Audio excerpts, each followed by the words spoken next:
शिव और शक्ति की उपासना के लिए।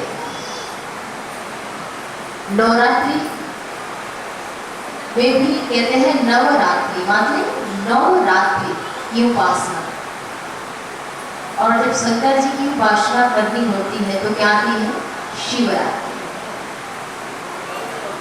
महादेव की उपासना और मां भगवती की उपासना, इसका जो महत्व है उपासना का वो रात्रि में है।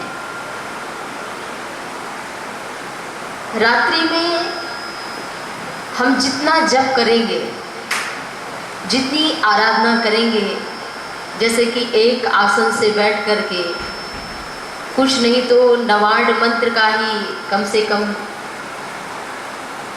51 माला, 101 माला। यदि कोई माँ दुर्गा की उपासना करता है तो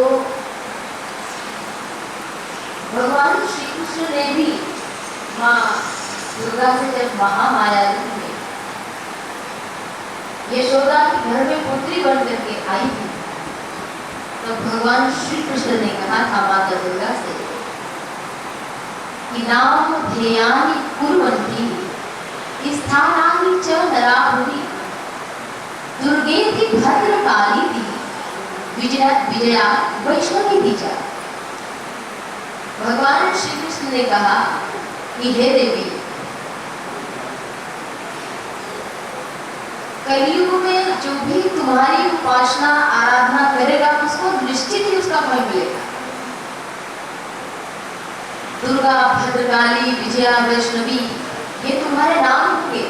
और कलिकाल में कोई अगर तुम्हारी उपासना कर लेगा तो निश्चित ही दुर्गा जी की कृपा उसे मिल जाएगी। ऐसे तो समय खर्च ही हो रहा है, समय रुकने वाला नहीं है, समय खर्च हो रहा है, इसको हम बढ़ा नहीं सकते, घट ही रहा है जीवन, एक एक पल, एक एक क्षण कम हो रहा है। तो जितना हमसे हो सके हमें थोड़ा प्रयास करना चाहिए। और बाकी तो आवत है सर अति कठिनाई, राम कृपा बिनु आई न जाए। बहुत लोग हैं, बहुत जानते हैं कि मंदिर में बहुत कुछ हो रहा है। जैसे गुप्ता जी, तो आपने रजत 9 मूर्तियां मंगा करके माँ के दरबार में सुशोभित करवाया। हम लोग जब दान देते हैं, धन देते हैं, बहुत ध्यान से थोड़ा सुनना, फिर हम 9 दुर्गा की चर्चा आप सभी को सुनाएंगे। आखिर 9 दुर्गा है कौन, उनका रूप क्या है, उनकी उपासना से क्या होता है। तो हम जब दान करते हैं, धन देते हैं, तो सोचते हैं हम कर रहे हैं, लेकिन बहुत ध्यान समझना, जो लेने वाला है, आप जब किसी को देते हैं ना, तो आपका जो पाप है, और कोई ऐसा नहीं है कि किसी से मन कर्म वाणी से कोई पाप ना बनता। जो सबके रहा ज्ञान एक रस, तो ईश्वर जीव ही भेद कहो बस। अगर माँ के समान भी कोई हो जाए, भगवान के समान हो जाए कोई, तो भगवान में, देवी में और हम में कोई फर्क ना रह जाए, जीव में और ब्रह्म में। तो जब हम किसी को दान देते हैं, कोई शुभ कर्म करते हैं, तो हम नहीं करते।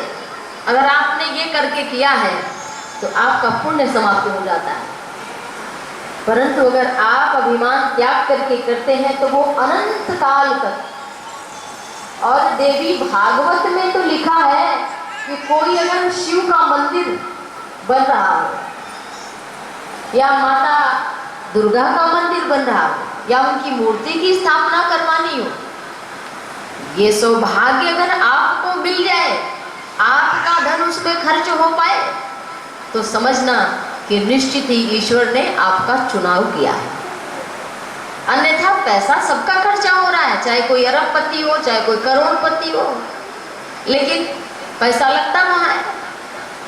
जांच कराने में डॉक्टर ने लिख दिया इस महीने की 12,000 की जांच हुई, 15,000 की, 20,000 की दवाई हर महीने की है, और पता चला कि ऐसी घातक बीमारी भी हो गई कि ठीक नहीं होना है, उसकी दवाई जीवन भर चलना है, तो वो आपका हमारा धन दान में नहीं लिखा जाएगा। हम चाहे जितना दवाई में पैसा खर्चा कर दें, वो ऐसा नहीं होगा कि यमराज के यहाँ चित्रगुप्त खाते में लिखेंगे कि भैया इन्होंने 25 लाख की दवाई कराई है। वो नहीं लिखा जाएगा दान में। दान में तो वो लिखा जाएगा जो आपने अभिमान छोड़कर ईश्वर की कृपा मान करके समर्पित किया है अपना तन मन धन, तो निश्चित ही लाभ प्राप्त होता है। और कलिकाल में तो दान से बढ़कर और कोई साधन नहीं है। ऐसे तो भगवान का नाम है, माता का नाम है। और नवरात्रि तो रात्रि तो प्रारंभ ही हो चुकी है, तो हम सबको भी अवसर मिला है नौ दुर्गा की कथा सुनने का। तो दुर्गा जी की उपासना आराधना श्रीमद् देवी भागवत में लिखा है, श्री राधा भी दुर्गा का ही रूप है। तुलसी मैया, गंगा मैया, गौ माता, ये सब माता दुर्गा के ही रूप हैं। आप विष्णु भगवान की उपासना करेंगे तो लक्ष्मी की उपासना तो करनी पड़ेगी, सबको चाहिए लक्ष्मी।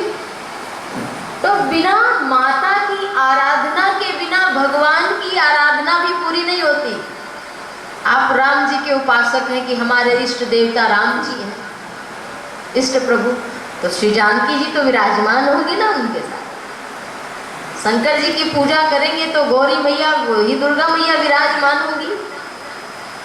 सूर्य भगवान है तो उनकी पत्नी संज्ञा उनके साथ में विराजमान रहती है। गणेश भगवान के साथ उनकी पत्नी रिद्धि सिद्धि रहती है। तो हमें अपने जीवन में जो कुछ चाहिए वो सब कुछ हमें माँ की उपासना आराधना से मिल सकता है। बस बात ये है कि ठीक से उपासना की जाए। हम लोग कहते हैं हमें पूजा का फल नहीं मिलता। क्यों नहीं मिलता है? क्योंकि हम जितना तो आराधना नहीं करते हैं, पूजा नहीं करते हैं, जप नहीं करते, उससे ज़्यादा हम पाप कर डालते हैं। उससे ज़्यादा हम एक बार निंदा करने से 1000 पुण्य समाप्त होता है। तो जरा सोचो, 1000 पुण्य किए नहीं हमने और एक निंदा कर दी तो बराबर हो गया। बल्कि घाटे में हमेशा हम चलते रहते हैं। और मुंह ऐसा है, कान ऐसा है, तो सबसे पहले तो इसको ठीक करना है सत्संग से। ये कैसे होगा? ये संग के प्रभाव से होगा। अगर आप प्रपंची व्यक्ति का साथ पकड़ लेंगे तो ये संभव नहीं है कि फिर आप सत्संग कर पाए। आपका स्वभाव बन जाएगा वैसा। तो स्वभाव कहते हैं ना कि भैया उनका स्वभाव है। हम कहते हैं कोई गाय, ये गाय मारती नहीं है, बड़ी सीधी है, लेकिन वही बगल वाली गाय बहुत मारती है। गाय ही दोनों है, लेकिन दोनों के स्वभाव में परिवर्तन है कि नहीं? एक गाय बहुत मारती है और एक गाय बिल्कुल नहीं मारती। एक कुत्ता बहुत काटता है, एक कुत्ता बड़ा सीधा है। मतलब उसका स्वभाव पूर्व जन्म से ही चला आ रहा है।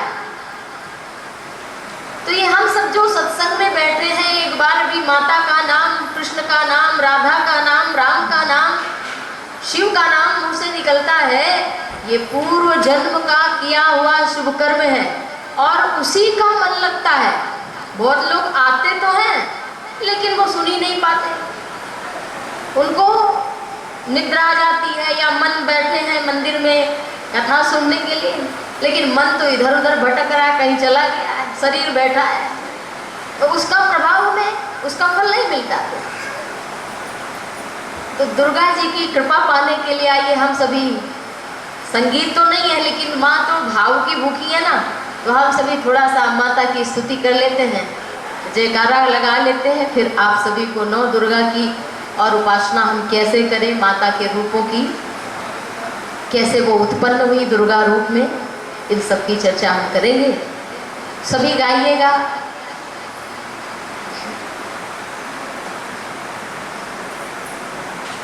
जगदम्बे तुम्हारी जय जय हो, जगदम्बे तुम्हारी जय जय हो, जगदम्बे तुम्हारी जय जय हो। सभी गाइए। दम्बे तुम्हारी जय जय हो, शैलपुत्री तुम्हारी जय जय हो,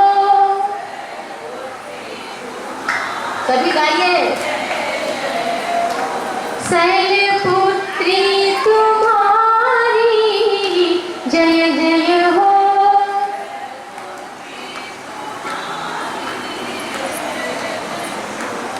ब्रह्मचारिणी तुम्हारी जय जय हो।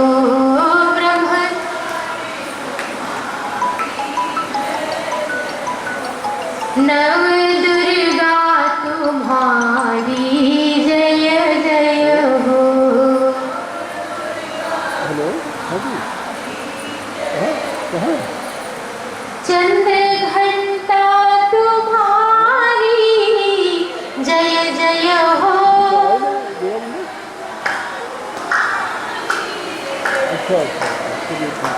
चंद्र घंटा तुम्हारी जय जय हो।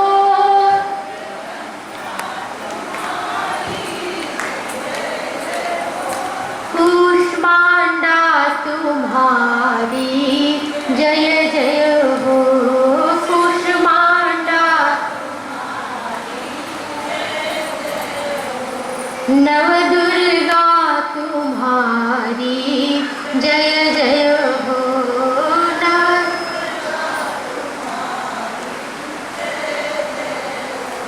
स्कंद माता तुम्हारी जय जय हो।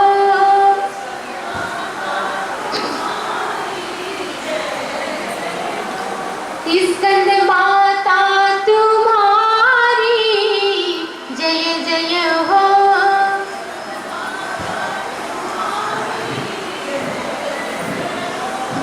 कात्यायनी तुम्हारी जय जय हो।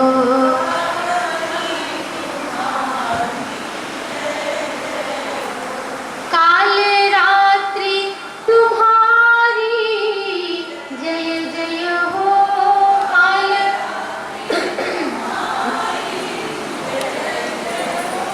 काल रात्रि तुम्हारी जय जय हो।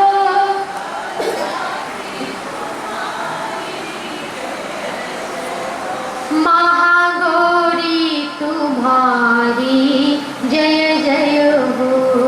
महागौरी जगदम्बे तुम्हारी जय जय हो।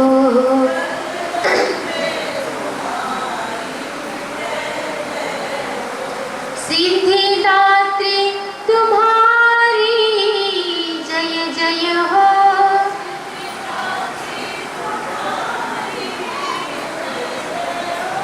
काल रात्रि तुम्हारी जय जय हो।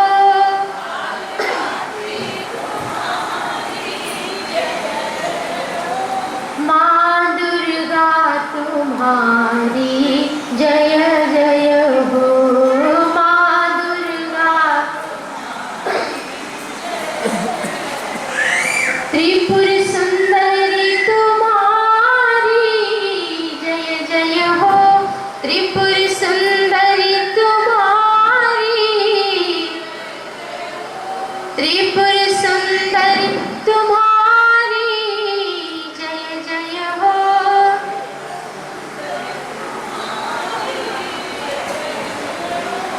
बगला मुखी तुम्हारी जय जय हो।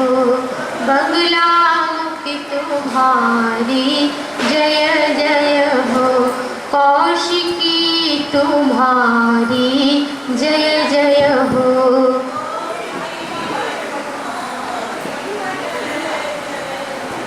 भद्रकाली तुम्हारी जय जय हो।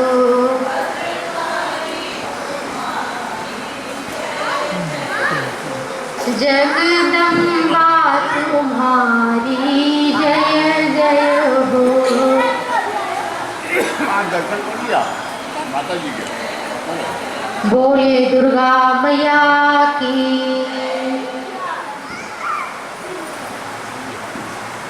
दुर्गा माता की कथा को सुनने के लिए बहुत सारे पुराण हैं।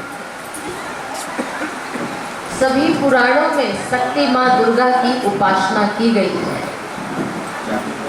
परंतु सबसे ज्यादा जो प्रभावशाली मंत्र है वो है दुर्गा सप्तशती। और जो लोग नवरात्रि का व्रत करते हैं, अनुष्ठान करते हैं, उन्हें पता होगा दुर्गा सप्तशती को मार्कंडेय ऋषि ने इसकी रचना की और इसमें 700 श्लोक हैं। कितना श्लोक? 700। वैसे तो दुर्गा जी को प्रसन्न करने के लिए नित्य 700 श्लोकों का पाठ करना चाहिए 9 दिनों में। प्रतिदिन 700 श्लोक का पाठ 9 दिन करें। पूरी दुर्गा सप्तशती एक दिन में पाठ करें, परंतु इसके लिए कम से कम आपको 3 घंटा चाहिए और जिसका अभ्यास है उसको 3 घंटे का समय लगता है दुर्गा सप्तशती का पाठ कर, केवल पाठ में।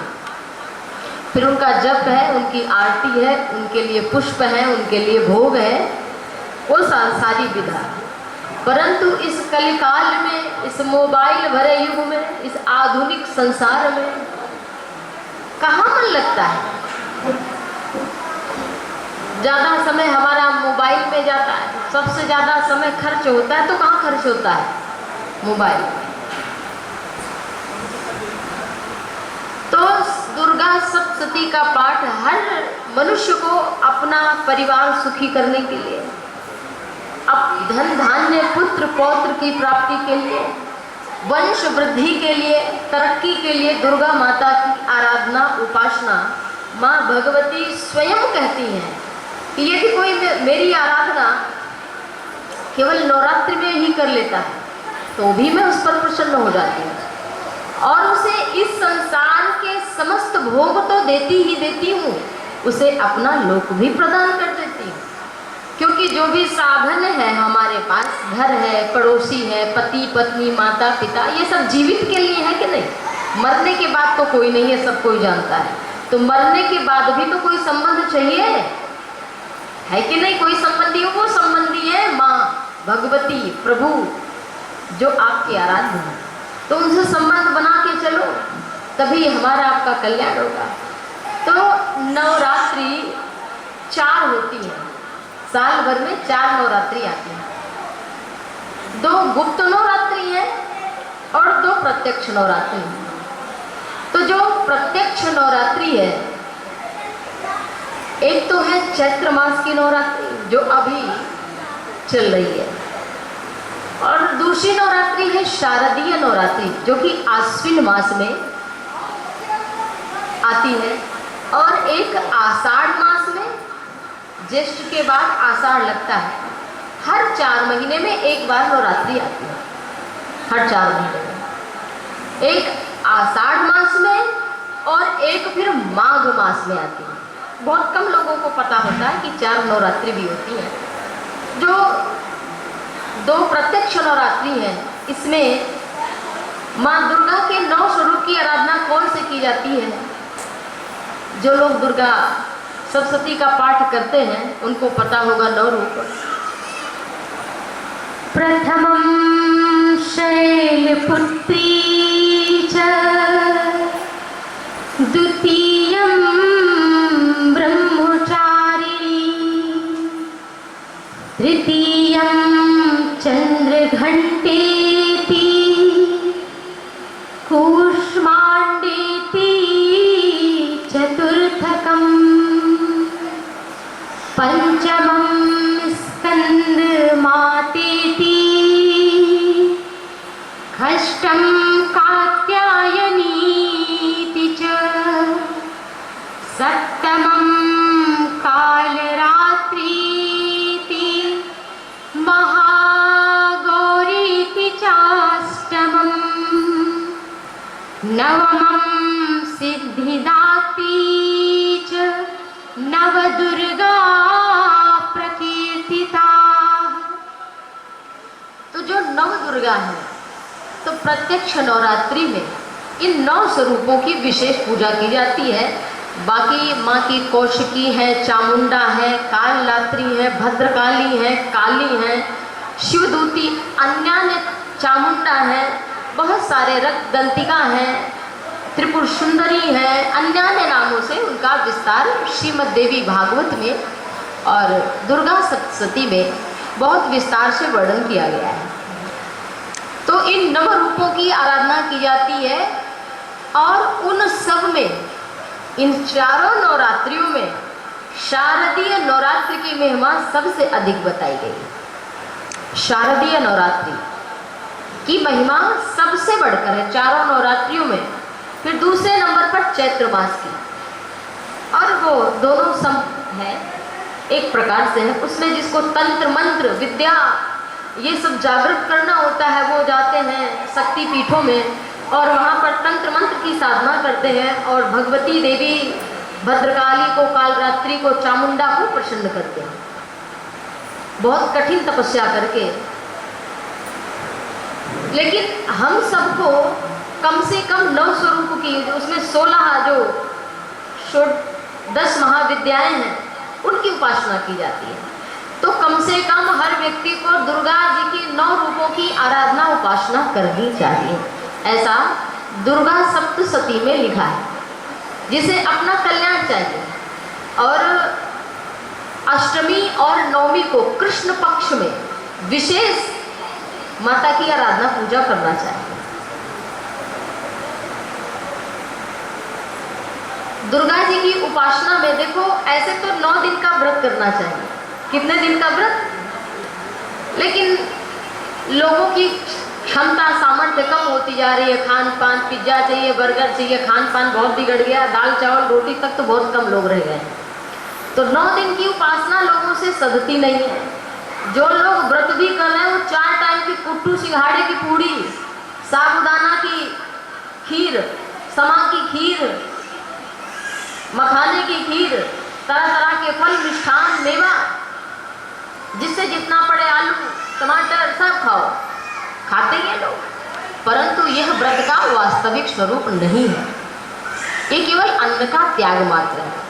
परंतु अन्न ना ग्रहण करना, उससे तो श्रेष्ठ ये है ही कि हम जैसे शिवरात्रि हो गया और ये नौ दुर्गा की उपासना नवरात्रि हो गई और जन्माष्टमी हो गई, इन तिथियों में कम से कम अन्न का तो त्याग करो। अन्न का त्याग तो कम से कम, चलो ठीक है आपने खाया, वैसे ये श्रेष्ठ व्रत नहीं कहा, उपवास नहीं कहा जाएगा। उपवास करते हैं उपसमीपे असनम इति उपासनम, मतलब हमें माँ के समीप पहुंचना है, प्रभु के समीप पहुंचना है, वो है उपासना। और सबसे पहले उपासना के लिए, अच्छे मन के लिए, जैसा खाओ अन्न वैसा बने मन। तो हमें अपने मन को ठीक करने के लिए सबसे पहले शरीर को शुद्ध करना होता है। क्यों? अगर आपका शरीर नहीं शुद्ध, आपका आहार नहीं शुद्ध, तो आपका शरीर शुद्ध होगा ही नहीं। और जब आहार नहीं शुद्ध होगा, आप ज़्यादा खा लेंगे तो आपको आलस्य आएगा, फिर आप 3 घंटे एक आसन से 4 घंटे आप में सामर्थ्य नहीं आ पाएगी, तो घुटने दर्द होने लगेंगे कि तो कहाँ से उपासना होगी। 3 घंटा कम से कम बैठने की आदत, एक पालथी लगा के बैठना चाहिए हर व्यक्ति को। आज हम लोग उपासना आराधना कैसे करेंगे? देखो, सबसे पहले शरीर की तपस्या है। शरीर ही नहीं ठीक हमारा, शरीर ही नाना प्रकार की व्याधियां हैं, 2 प्रकार के रोग हैं। दुर्गा जी तक पहुंचने के लिए इसके बिना आप नहीं पहुंच सकते कि केवल आपने थोड़ी सी कथा सुन ली और माँ को जान जाएंगे, प्रभु राम को, कृष्ण को, राधा को जान जाएंगे, असंभव। जब तक हमारा आहार नहीं शुद्ध होगा तब तक हमारे भीतर विश्वास ही नहीं जगेगा, बैठने की सामर्थ्य ही नहीं होगी।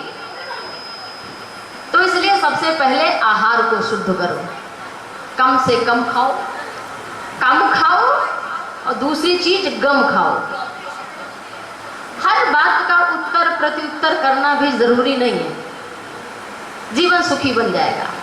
तो जब शरीर शुद्ध हो जाता है तो आलस्य दूर हो जाता है, फिर हम 3 घंटे आसानी से बैठ सकते हैं। और दुर्गा जी की पूजा में 9 दिन भी आप उपासना न कर पाए, तब देवी भागवत का आप पाठ करना तो उसमें एक ऑप्शन और भी है कि सप्तमी, अष्टमी और नवमी इन 3 दिनों में तो व्रत करना ही चाहिए। 9 दिन नहीं कर सकते। वही फल जो 9 दिन के करने से मिलता है देवी भागवत के अनुसार, वही 9 दिन का फल आपको सप्तमी, अष्टमी और नवमी तिथि में व्रत करने से, उपवास करने से प्राप्त हो जाता है। हम लोग कौन सा व्रत करते हैं? अनादिकाल से कौन सा व्रत करते चले आ रहे हैं? पहला और आखिरी। हम लोग कौन सा व्रत करते हैं? पहला कर लेते हैं और कहते हैं आखिरी हम 2 रहते हैं। ऐसा कहीं लिखा ही नहीं, ना तो दुर्गा सप्तशती में लिखा है, ना मार्कंडेय पुराण में लिखा है, ना देवी भागवत में लिखा है। जो देवी के चरित्र में विस्तार से वर्णन किया गया है, इन तीनों में भी नहीं लिखा। अगर आप 9 दिन का ना कर पाए तो 3 दिन का करो।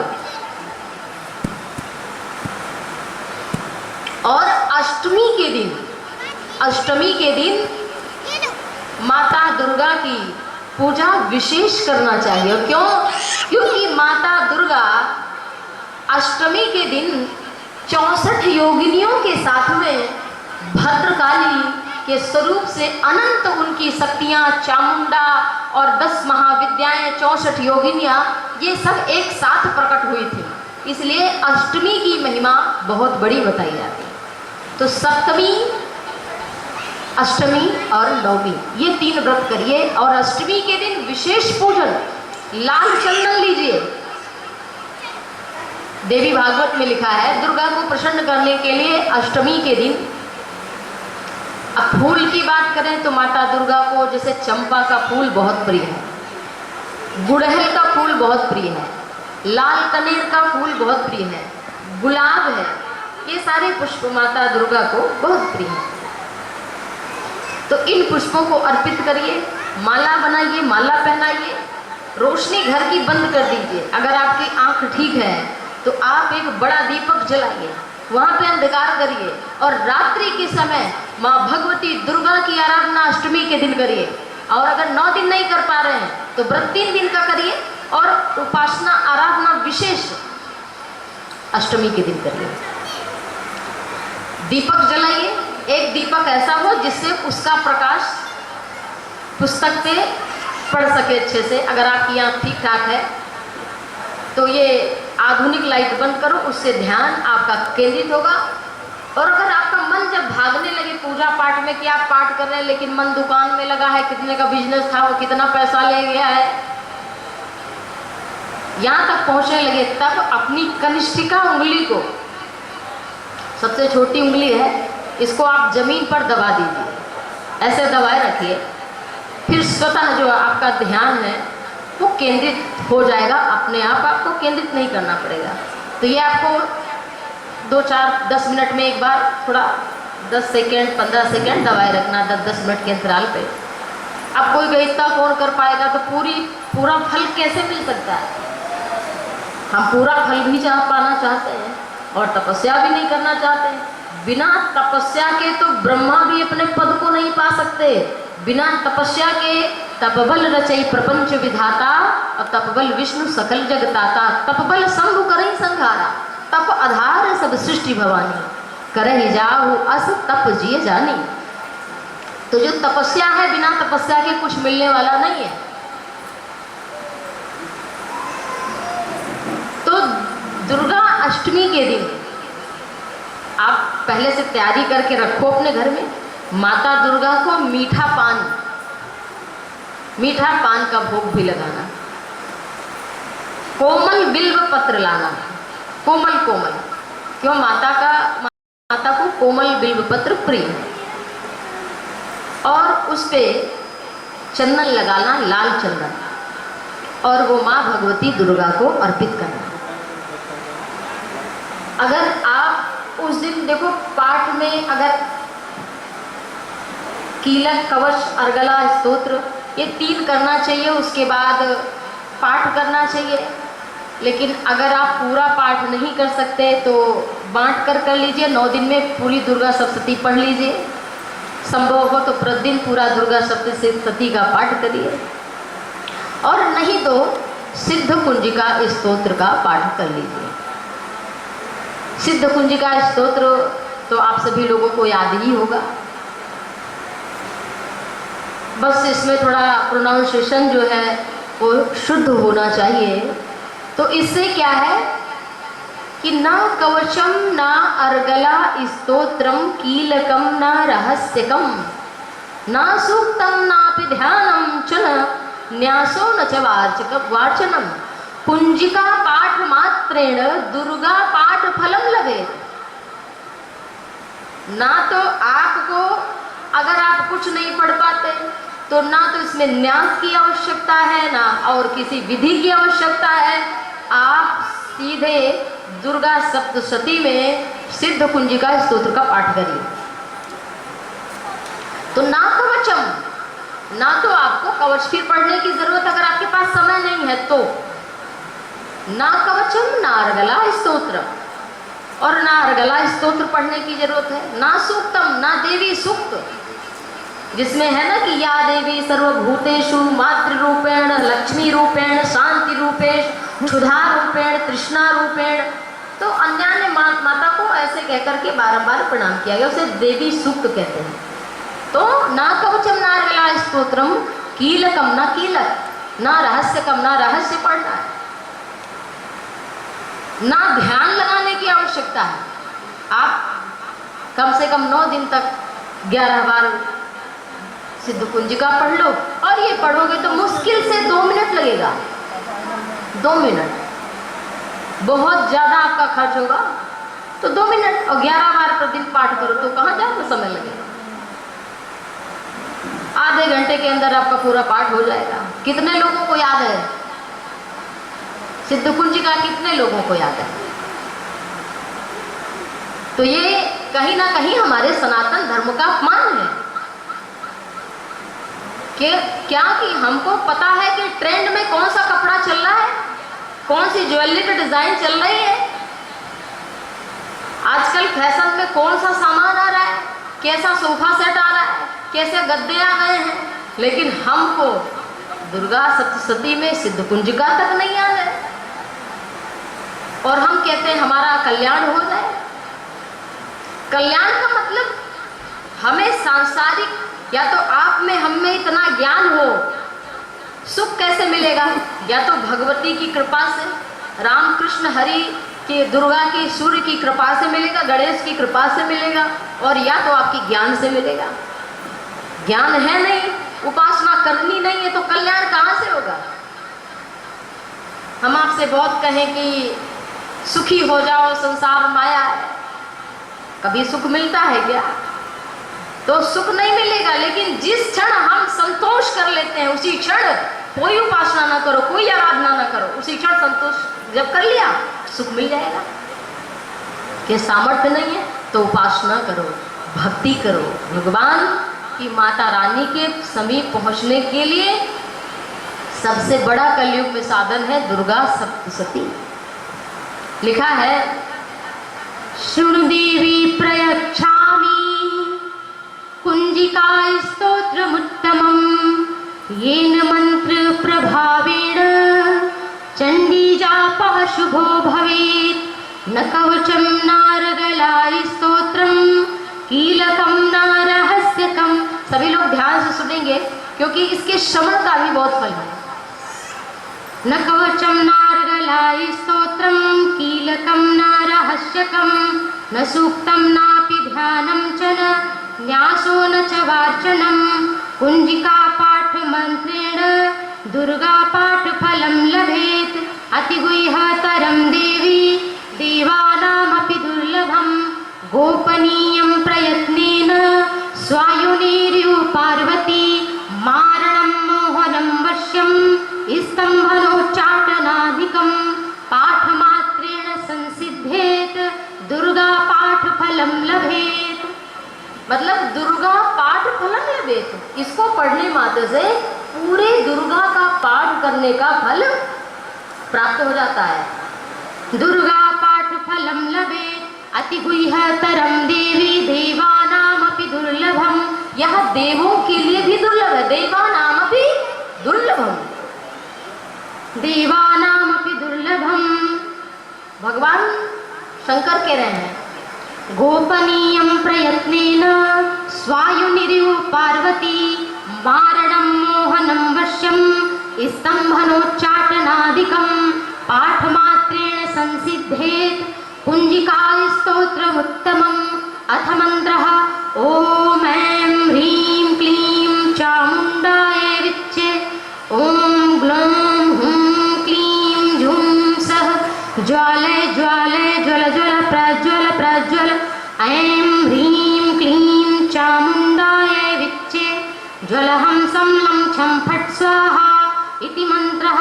नमस्ते रुद्ररूपिण्यै नमस्ते मधुमर्दिनी नमः केटवहारिण्ये नमस्ते महिषार्दिनी नमस्ते शुम्भहन्ते च निशुम्भासुरघातिनी। जाग्रतं हि महादेवी जपं सिद्धं कुरुष्व मे। ऐंकारी सृष्टिरूपायै ह्रींकारी प्रतिपालिका क्लींकारी कामरूपिण्यै बीजरूपे नमोस्तुते। चामुण्डा चण्डघाती च येकारी वरदायिनी विच्चे चाभयदा नित्यं नमस्ते मन्त्ररूपिणी। धाम धीं धूम धूर्जटेः पत्नी वां ह्रीं हुं वागधीश्वरी क्रां क्रीं क्रूं कालिका देवी शां शीं शूं मे शुभं कुरु हुं हुं हुंकाररूपिण्यै जं जं जम्भनादिनी भ्रां ह्रीं ह्रूं भैरवी भद्रे भवान्यै ते नमो नमः। अंकं चं तं तं पं यं शं वीं धूं ऐं वीं हं छं धिजाग्रं त्रोटय त्रोटय दीप्तं कुरु कुरु स्वाहा। पां पीं पुं पार्वती पूडा खां कीं पुं खेचरी तथा सां सीं सुं सती देव्या मन्त्रसिद्धिं कुरुष्व मे। इदं तु कुञ्जिकायै स्तोत्रं मन्त्रजागर्ति हेतवे अभक्तेनैव दातव्यं गोपितं रक्ष पार्वती। यस्तु कुञ्जिकया देवी हीनां सप्तसतीं पठेत् न तस्य जायते सिद्धि ररण्यरोदनं यथा। इति रुद्रयामले गौरीतन्त्रे शिवपार्वती संवादे कुञ्जिकायै स्तोत्रं सम्पूर्णं। बोलो दुर्गा मैया की। ज़्यादा समय नहीं लगता, थोड़ा अभ्यास करने पर अच्छे से पढ़ना भी आ जाएगा, पाठ करना, और इसका बहुत बड़ा प्रभाव है। इसके अर्थ को जाने बिना ही इसका पाठ करो। जैसे हम विष पी लेते हैं, जहर खा लेते हैं, अनजान में ही सही, उसका प्रभाव तो होगा कि नहीं होगा। जान अनजान में कांटा कोई चुभो दे, सुई कोई चुभो दे, दर्द होगा कि नहीं होगा। ठीक ऐसे ही अगर आप दुर्गा सप्तशती में सिद्ध कुंजिका का पाठ कर लोगे तो पूरी दुर्गा सप्तशती का पाठ, ये भगवान शिव के वचन है।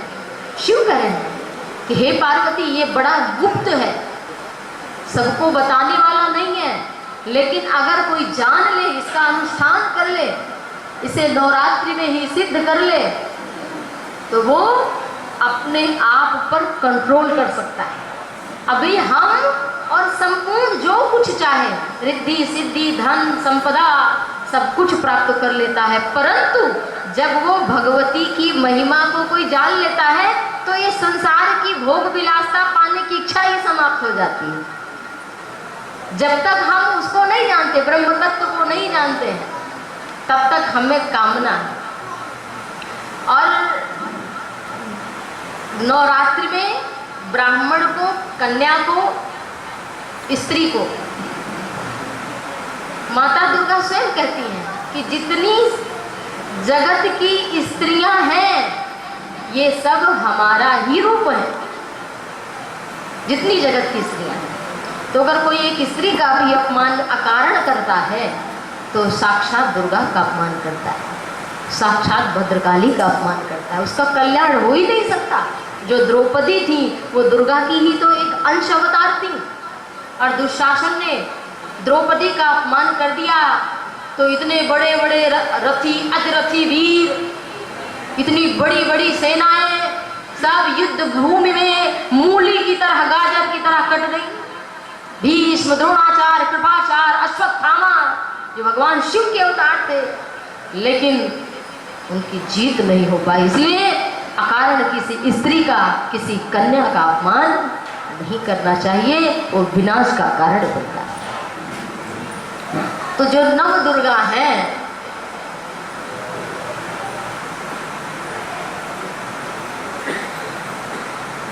आपने सुना होगा कि दुर्गा माता कैसे प्रकट हुई। एक दैत्य था जिसका नाम है महिषासुर।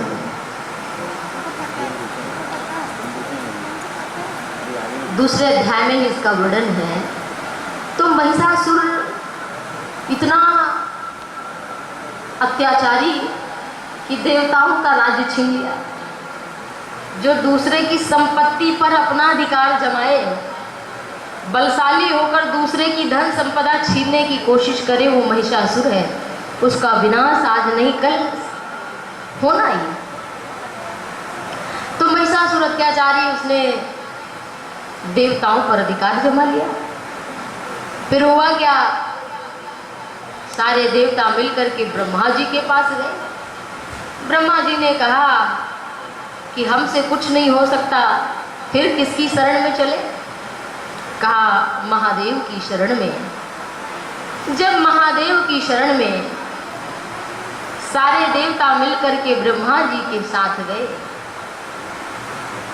तो भगवान शिव ने कहा हमसे कुछ नहीं हो सकता है, चलो नारायण के पास चलते हैं।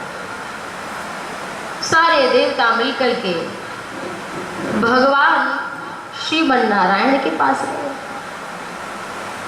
भगवान नारायण ने जब सुना कि महिषासुर ने स्वर्ग को छीन लिया है, तो विष्णु भगवान क्रोधित हो गए। और जब क्रोधित हुए तो उनके मस्तक से, उनके मुख से एक दिव्य तेज निकला। बहुत ध्यान से सुनना, दुर्गा की उत्पत्ति की कथा है। जब एक दिव्य तेज निकला भगवान विष्णु के स्वरूप से, तो शंकर जी ने भी अपना तेज प्रकट किया, उनके स्वरूप से भी तेज निकला। ब्रह्मा जी के स्वरूप से तेज प्रकट हुआ। देखते ही देखते इंद्र से तेज प्रकट हुआ। वरुण के स्वरूप से तेज प्रकट हुआ। जितने 33 कोटि देवता हैं, उनके स्वरूप से स्वतः तेज निकला, और वह तेज मिलकर एक बहुत भव्य दिव्य अनंत सूर्य की भांति वह आभा चमक रही थी। और देखते ही देखते वह आभा अष्टभुजी दुर्गा के रूप में परिवर्तित हो गई। बोलो दुर्गा मैया की, अष्टभुजी मैया की। जब दुर्गा माता प्रकट हुई तो सारे लोकों में जय जयकार होने लगी। अब माता के पास अभी कुछ नहीं था, तो सारे देवताओं ने, जैसे कि भगवान शंकर ने अपने त्रिशूल से एक त्रिशूल प्रकट किया, उससे मां भगवती दुर्गा को त्रिशूल दिया। भगवान विष्णु ने अपने सुदर्शन चक्र से एक चक्र निकाला और भगवती को चक्र प्रदान किया।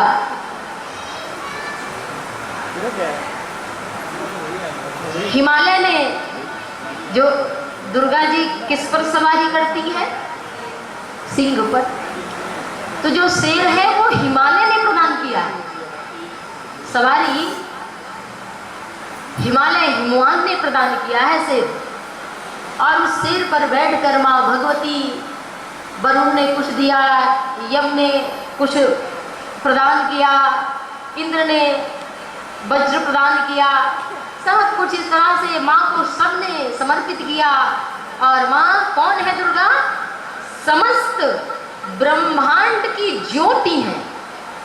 समस्त ब्रह्मांड की चर अचर की ज्योति कौन है?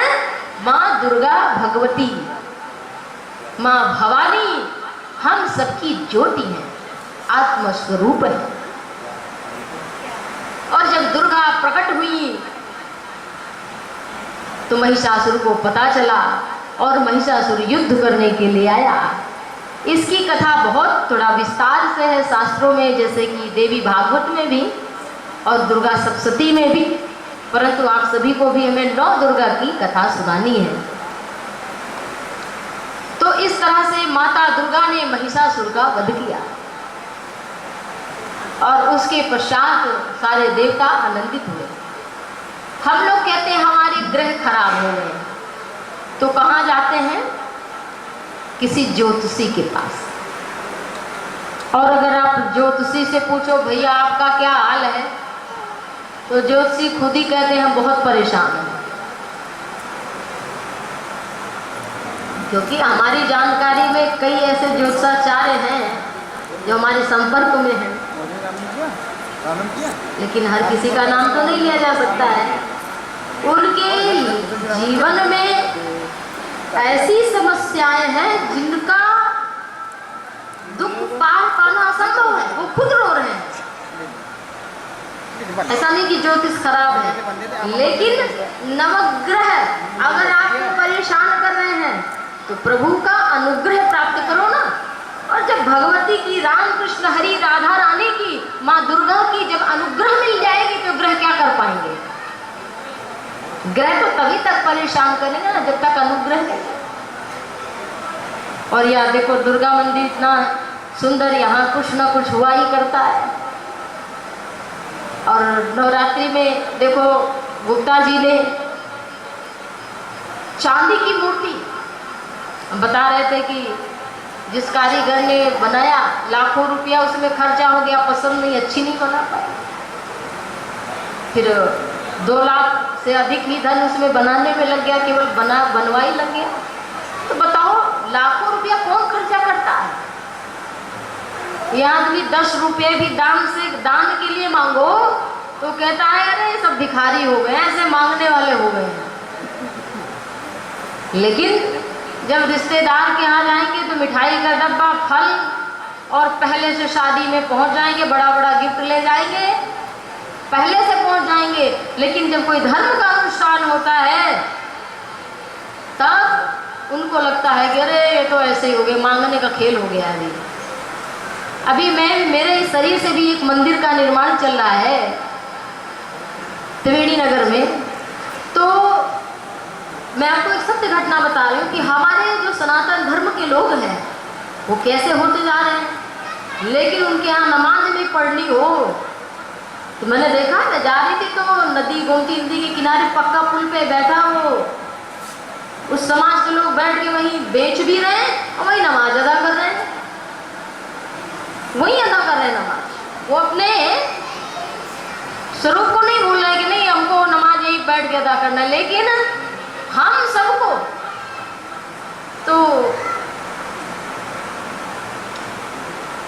हमने एक जगह से कहा कि मोरंग आ रही थी मंदिर के लिए, तो जो व्यक्ति आ रहा था वो भी गुप्ता थे। तो बोले बहन जी ऐसा है कि देखिए मुस्लिम लोग कैसे हो रहे हैं और हमारे सनातन धर्म के लोग, तो इनको थोड़ा सा भी धर्म के लिए सहयोग के लिए कहो। तो ये कहते अरे नाटक है, मांगने खाने का खेल है। परंतु उनके यहाँ देखो तो बिना मांगे कहीं पता चले उन्हें मस्जिद बन रही है, कुछ हो रहा है, बिना मांगे देते हैं। इतनी नफरत करते हैं हम लोगों से वो संप्रदाय कि उस जो गुप्ता जी मोरंग ला रहे हैं मंदिर के लिए वहाँ, तो उन्होंने कहा बहन जी हम उनके यहाँ गए मुस्लिम के यहाँ कि भैया हमारे यहाँ से, उनके यहाँ घर मकान बन रहा था, कि हमारे यहाँ से ले लो, हम आपको 500 रुपया कम में देंगे जहाँ से आप मंगा रहे हो। तो बोले मैं उनके पास 10 बार गया होऊंगा। कितना? 10 बार। 11वीं बार उन्होंने क्या कहा कि आप चाहे 500 बार आओ हमारे यहाँ, लेकिन हम आपसे मोरंग नहीं लेंगे। कहा क्यों भैया, हमसे तो कोई दुश्मनी है नहीं, हम तो 500 सस्ता दे रहे हैं। बोले लेंगे तो अपने भाई जान से 500 महंगा, लेकिन तुमसे नहीं लेंगे। तो ये सोचने की बात है कि नहीं? और हम भाईचारा की बात करते हैं। तो जो ये मठ मंदिर चल रहे हैं ऐसे नहीं चल रहे हैं, ये एक व्यक्ति का नहीं, अगर कोई अग्रसर हुआ है उसमें तो उसकी जिम्मेवारी नहीं है कि ये दुर्गा मंदिर इसी तरह हमेशा चमकता रहे, आगे बढ़ता रहे। ये केवल एक व्यक्ति की जिम्मेदारी नहीं है, ये हर उस व्यक्ति की, हर सनातन धर्मी की जिम्मेदारी है जो जानता हो कि मंदिर यहाँ बन रहा है या इस मंदिर में कोई आयोजन हो रहा है, तो वहां बढ़ चढ़कर अपने घर के जैसा काम करना चाहिए। उतनी ही भीड़ होनी चाहिए, बच्चे बच्चे को आना चाहिए। तो इसलिए हमारे समाज में इसकी भी जरूरत है। तो माता दुर्गा भगवती हम सभी को यहाँ बैठने का अवसर, ये बहुत प्रभु की, माता रानी की कृपा से एक बार जो ये सब कानों में पड़ रहा है ना कि कैसे दुर्गा जी प्रकट हुई।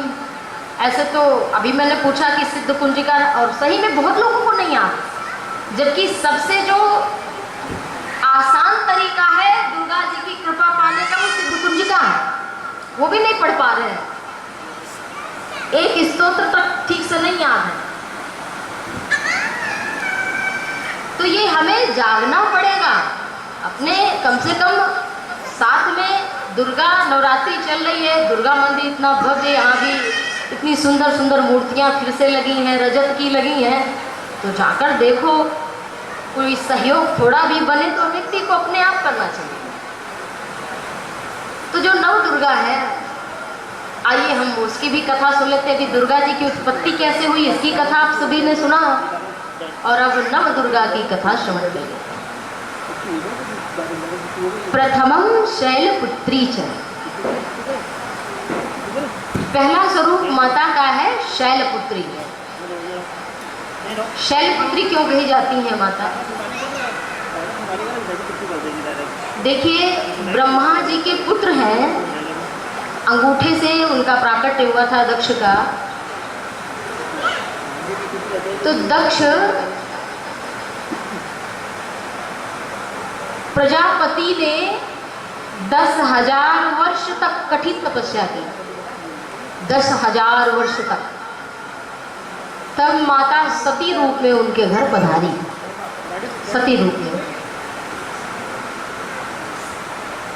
और जब माता प्रकट हो गई तो उन्हें लगा ये साधारण कन्या है, इसका क्या पूजा करना, क्या सम्मान करना। रे उन्हें सारी नारियों समान, स्त्री के समान माँ भगवती दिखाई पड़ी।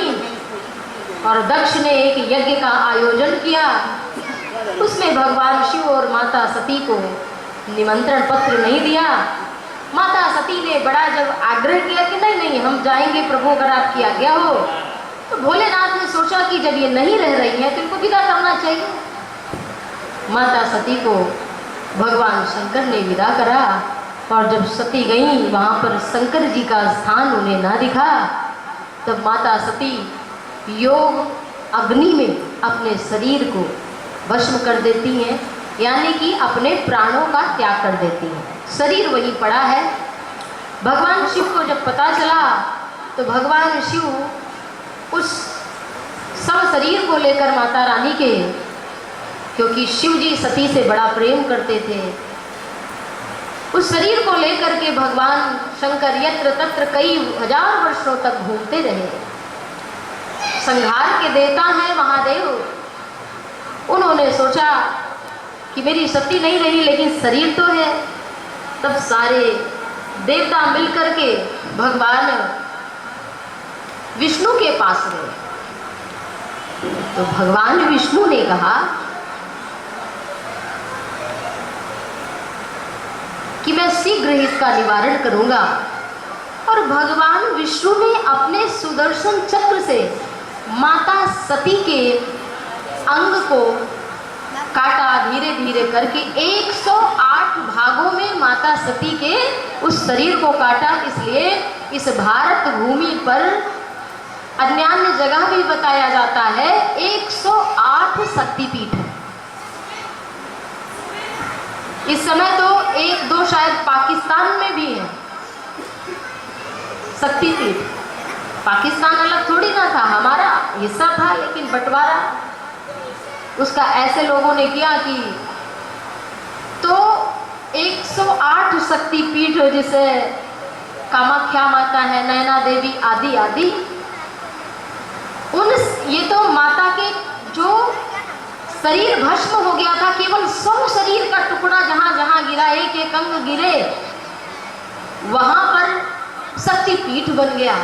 कहते हैं कि अगर कोई किसी भी कामना से, सच्चे मन से किसी भी शक्तिपीठ में जाकर मां भगवती का दर्शन करता है, वहां बैठकर कुछ नहीं तो 108 मंत्र, 108 बार दुर्गा नवाण मंत्र का ओम ऐं ह्रीं क्लीं चामुंडाय विच्चे, इस मंत्र का ही 108 बार कोई जप करता है तो मां भगवती उसकी कामना को पूर्ण करती हैं और इस लोक को ही नहीं परलोक को भी संवार देती है। और उससे भी बढ़कर महिमा है विंध्याचल की। विंध्याचल में मां भगवती दुर्गा संपूर्ण शरीर के साथ में प्राण समेत विराजमान है। इसलिए कहते हैं कि विंध्याचल समो तीर्थो ना भूतो ना भविष्यति। ब्रह्मांड बोल के इस ब्रह्मांड में नहीं है, संपूर्ण ब्रह्मांड की बात, मतलब ना तो स्वर्ग में कोई ऐसी महिमा है, ना पाताल में, ना अन्य तीर्थों की महिमा है जितना कि विंध्याचल महारानी की महिमा बताई गई है। तो जो दक्ष हैं, इनकी 3 और पुत्रियां थी। अब माता सती तो भस्म हो गई, इस तरह से शक्तिपीठ की उत्पत्ति हुई। तो जो प्रथमम शैलपुत्री, जो शैलपुत्री माता हैं, दक्ष हैं, दक्ष की 3 कन्याएं और हैं, बहुत ध्यान से सुनना।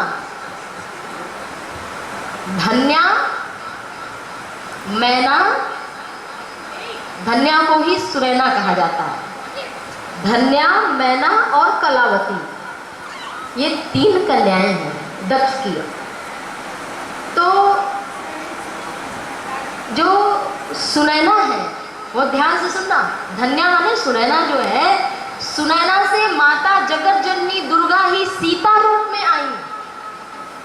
लक्ष्मी स्वरूपा उनका स्वरूप, वही मां भगवती दुर्गा मैया सीता जानकी के रूप में आई और मर्यादा पुरुषोत्तम अवध विहारी प्रभु श्री राम ने उनका पाणी ग्रहण किया। इस तरह से मां भगवती के एक रूप प्रभु राम ने भी स्वीकार किया लक्ष्मी रूप में, उन्हीं के वो अवतार हैं, साक्षात महालक्ष्मी। और फिर जो कलावती हैं, उनका विवाह वृषभानु से हुआ और उनकी कन्या बनकर बरसाने वाली हमारी प्यारी श्री राधा रानी किशोरी जी दुर्गा मैया ही साक्षात उनकी कन्या बनकर उनकी तपस्या के कारण आई। बोले राधा रानी की, श्री जानकी महारानी की। तो और जो मैना है, मैना की कन्या बनकर के आई हिमवान की माता पार्वती। हिमालय पर्वतराज हिमालय की कन्या है, इसलिए इनका नाम पर्वत की कन्या है, इसलिए पार्वती। तो इस तरह से माँ भगवती वही सती जो थी वो हिमवान और मैना की तपस्या से उनकी कन्या बनकर आई। पर्वत का एक नाम शैल भी है, इसलिए शैलपुत्री, प्रथमम शैलपुत्री, इसलिए वो शैलपुत्री कहलाए। इसका वर्णन बहुत विस्तार से आता है कि दुर्गा माता शैलपुत्री कब प्रकट हुई, पता है आप सभी को तिथि? अगर नहीं पता तो जान लो कब शैलपुत्री वह प्रकट हुई। थोड़ा सा लोगों को बोरिंग भी लग रहा होगा, जिनको थोड़ा सा वैसा है कि नहीं ध्यान से सुन नहीं रहे हैं, तो 2 मिनट स्तुति माता की कर लेते हैं और फिर माँ के और स्वरूप का वर्णन करते हैं। शैलपुत्री का भी थोड़ा हमें बताना है कि वही शैलपुत्री किस दिन प्रकट हुई और कितने महीने किस तरह से वो आई, सभी भाव से गाएंगे। बोलिए दुर्गा मैया की।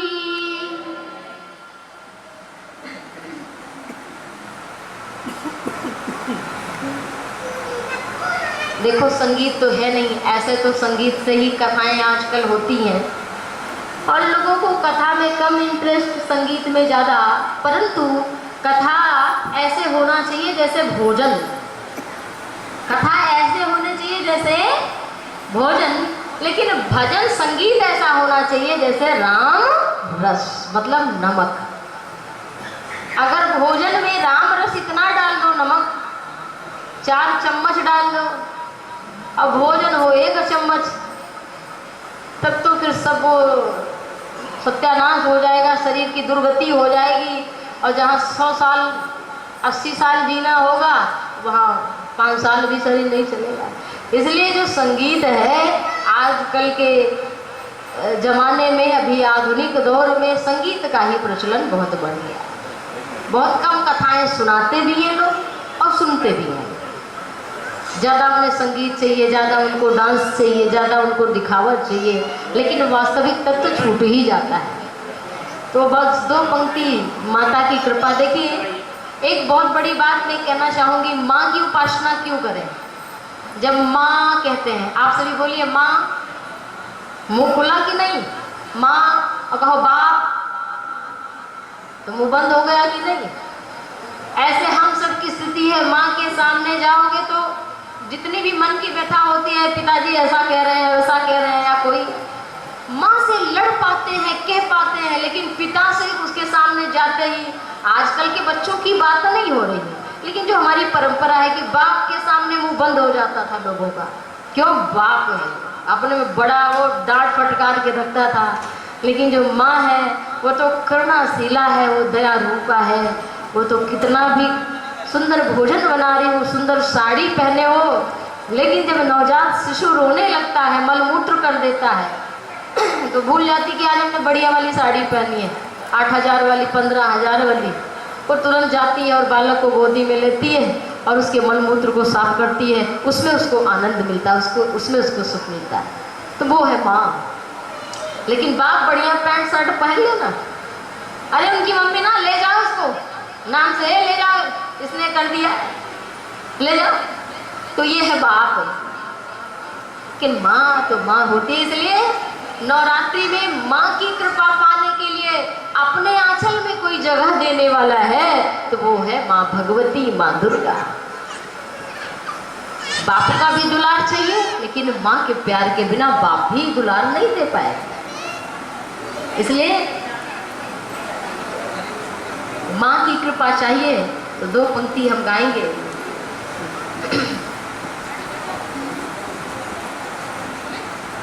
ऐसा प्यार बहा दे मैया, ऐसा प्यार बहा दे मैया, चरणों से लग जाऊं मैं, सब अंधकार मिटा दे मैया, सब अंधकार मिटा दे मैया, दरस तेरा कर पाऊं मैं, ऐसा प्यार बहा दे मैया। जग में आकर जग में मैया, मैं तुझको ना पहचान सका, तुझको ना पहचान सका, क्यों आया हूँ कहाँ है जाना, अब तक ना ये जान सका, अब तक ना ये जान सका। तू है अगम अगोचर मैया, तू है अगम अगोचर मैया, कहो कैसे लख पाऊं मैं, ऐसा प्यार बहा दे मैया, ऐसा प्यार बहा दे मैया, चरणों से लग जाऊं मैं, सब अंधकार मिटा दे मैया, करो कृपा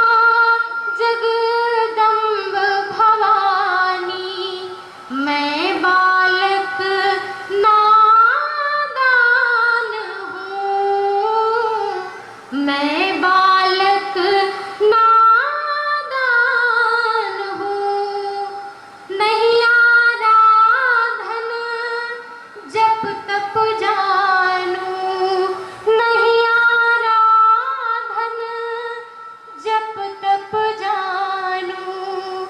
मैं अवगुण की खान हूँ, देसा वरदान हे मैया, देसा वरदान हे मैया, सुमिरन तेरा गाऊं मैं, ऐसा प्यार बहा दे मैया, ऐसा प्यार बहा दे मैया। चरणों से लग जाऊं मैं, सब अंधकार मिटा दे मैया। दर्श तेरा कर पाऊं मैं बालक तो मैया मेरी, निस दिन तेरी ओट है, तेरी कृपा ही मैं तेरी, भीतर जो भी खोट है, शरण लगा लो मुझको मैया, शरण लगा लो मुझको मैया, तुझ पर बले बले जाऊं मैं, ऐसा प्यार बहा दे मैया। चरणों से लग जाऊं मैं, सब अंधकार मिटा दे मैया, सब अंधकार मिटा दे मैया, सब अंधकार मिटा दे मैया। भोले दुर्गा मैया की। तो माँ कुछ नहीं जानो तो बस समर्पित कर दो अपने आप को, इससे भी माँ प्रसन्न हो जाती हैं। शरणागति भगवत प्राप्ति में सबसे कठिन और सबसे सरल है। उनसे कहो हम जैसे भी हैं, जो भी हैं, बस आपके पास आए, आप मुझे स्वीकार करो। तो ये नहीं कि अब हम विकार दूर करके भगवान के पास, माता के पास पहुँचेंगे। आप पहुँच बस जाओ, बस जिम्मेदारी तो भगवान की है। क्यों? भगवान कहते हैं, माँ कहती है मैं माँ हूँ ना। तो जब माँ के पास आप पहुँच गए हो तो आपको नहलाना, धुलाना, आपको सुंदर बनाना, ये तो माँ का काम है। आप पहुँचो तो एक बार। तो प्रथमम शैलपुत्री, मतलब शैलपुत्री हिमवान जो हिमालय जी हैं, उनकी पत्नी मैना जी हैं, बहुत तपस्या की। किस लिए? कि माँ दुर्गा हमारी पुत्री बनकर आए। तो जब बहुत कई हजारों वर्षों तक हिमवान और मैना तपस्या करते रहे, तब माँ भगवती प्रकट होकर बोली कि मैं तुम्हारी कन्या बनकर के आऊंगी। तब उस समय की प्रतीक्षा हिमालय और मैना करने लगे। धीरे धीरे समय व्यतीत हुआ। एक दिन की बात है कि ध्यान में बैठे हैं हिमालय, जो कि विष्णु भगवान के रूप है। ऐसा लिखा है शिव पुराण में कि जो हिमालय है वो साक्षात विष्णु भगवान है, साक्षात नारायण है। तो जब वो एक दिन ध्यानस्थ होकर के बैठे हैं हिमालय, तो उस समय माँ दुर्गा भगवती आद्या शक्ति, अनादि शक्ति, उनके नेत्रों के मार्ग से, हिमवान के नेत्रों के मार्ग से उनके भीतर पहुंच गई माँ दुर्गा। एक दिन सुंदर अवसर देखा तो हिमवान ने वह तेज जो दुर्गा का भीतर प्रविष्ट हुई है, माँ दुर्गा ज्योति के रूप में अपने नेत्र जब ध्यानस्थ होकर नेत्र खोले तो माँ भगवती प्रविष्ट हो गई।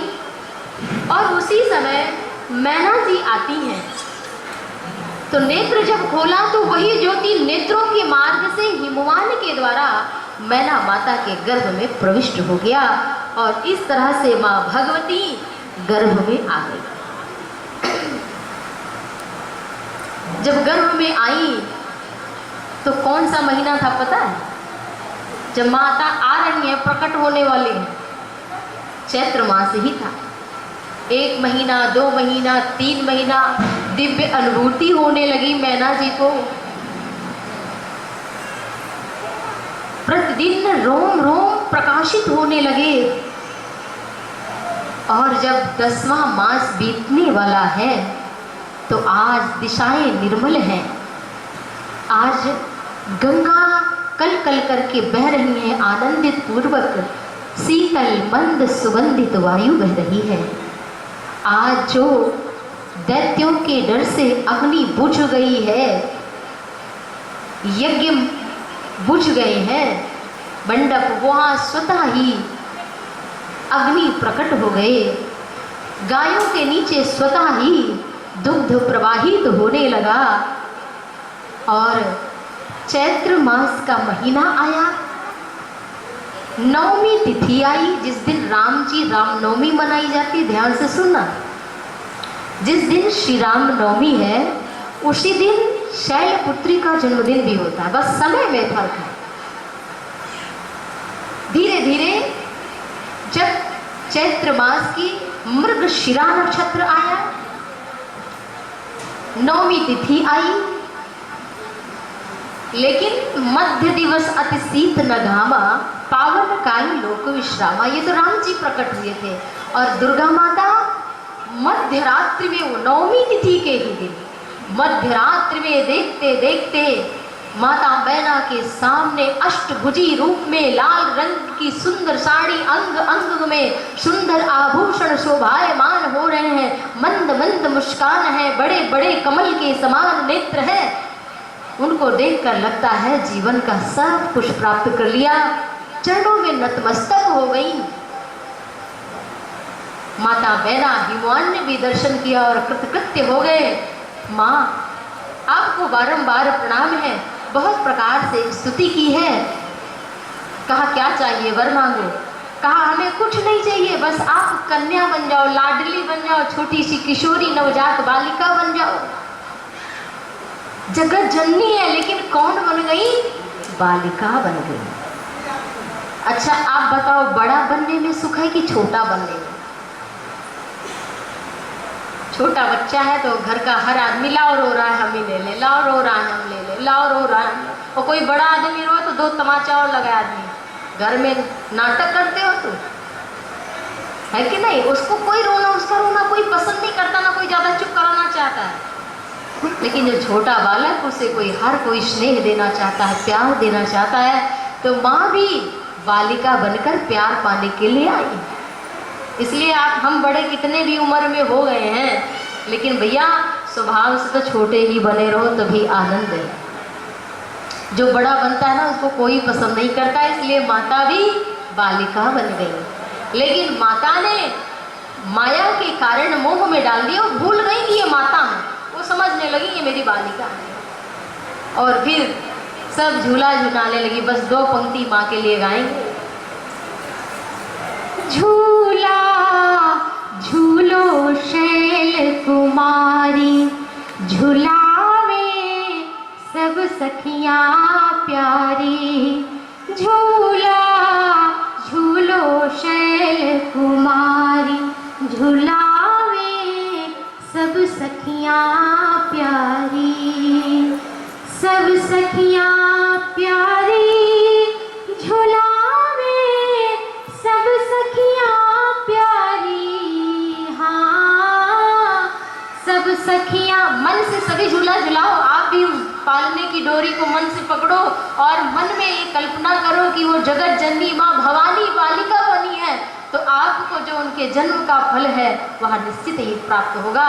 लेकिन मन, शरीर माँ नहीं कहती शरीर संसार में लगाओ, लेकिन मन हमको दो, तो मन से सभी झूला झूलो शैल कुमारी झुलावे सब सखियां प्यारी। सभी गाइए, हो झूला झूले शैल कुमारी झुलावे सब सखियां प्यारी।